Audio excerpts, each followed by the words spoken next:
Most amazing project to date, and how your kids can find out more about it for free. Zookeeper Rick is here and brought in pine cone. We're going to go animals everywhere. Now, Yes, we are. How do you have a baby raccoon? Well, a lot of times, unfortunately, something happens to mom in the wild.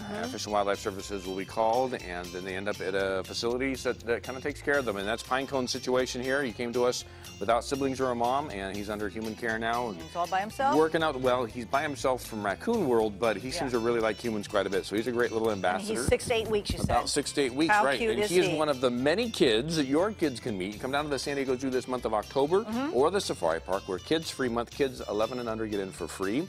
Certainly pet them right back there.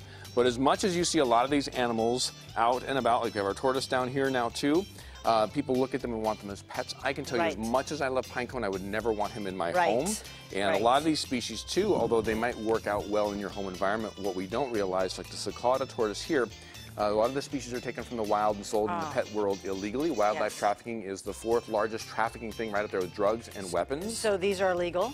Yeah, well, if they're hatched in the United States, you can have them as pets. But a lot of times, if you don't know where they came from, they might have been taken from the wild, and that damages the wild population. So we really ask to be a very conscious consumer. When it comes to the pet world, go to the shelter, get yourself a dog or cat. You'll be much happier, that's for sure. Now, what's the name of this one?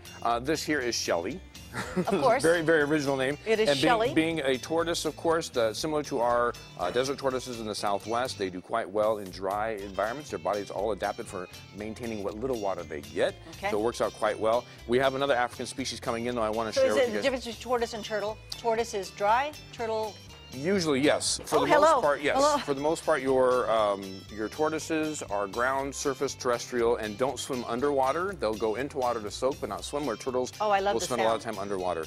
So this is our African crested porcupine. One of the great things going on at the San Diego Zoo right now is we're opening in phases Africa Rocks, where we're highlighting species from around Africa that aren't quite as famous as, say, the lion, the hippo, the giraffe. We've done all that before. People are aware of those animals. We want to start shining a spotlight on some of the other species that are just as important for the ecosystem, like the African crested porcupine right here. The name, of course, comes from the beautiful crest. And, of course, being a porcupine, we have a lot of quills back there. Oh, lots of them. Now, there's a lot of differences, of course, between how they can manage their quills. It is a modified hair. We get goosebumps, we get chilled or something.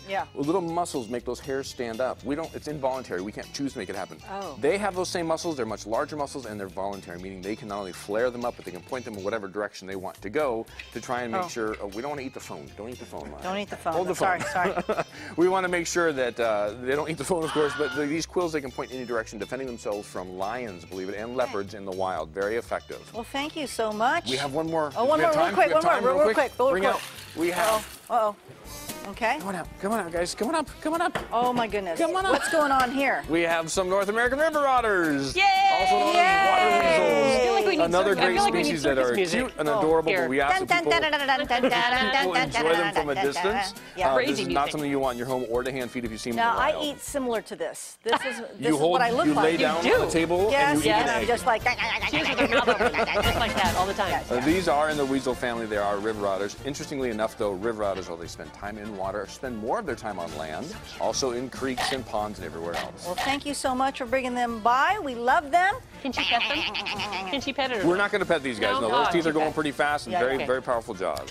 I need my fingers today. Okay, thank you. Thank you for having us. We appreciate it. Rick and San Diego Zoo, guys.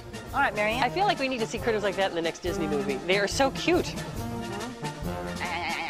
They're so fast. Very fast. They need their own movie. They really do.